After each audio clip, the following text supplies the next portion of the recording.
Ok, on s'est beaucoup battu pour un projet. Le projet boobu mooy sauver le Sénégal. Le projet boobu mooy sauver le Sénégal.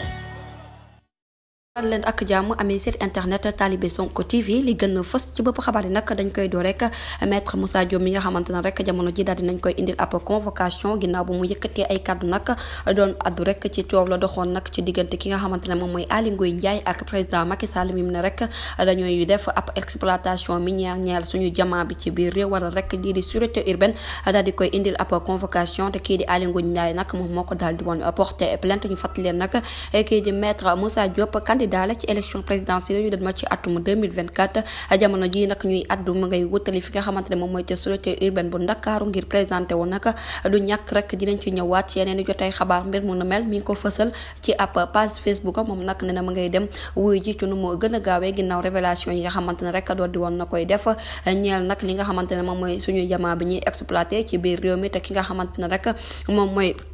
homme d'affaires bi nag ñu ngi koy tudd ak Macky Sall ak kii di Aly Ngouille Ndiaye waral rek ñu daal di koy teg ak plainte ci kaw table bi du nag rek dinañ ci xuusandi ci yeneen i jotay xabaar jërë ngeen jëf ci teewlu bi bu leen fàttee abonné bés cloche de notification ngir amaat yeneen i info. Ok,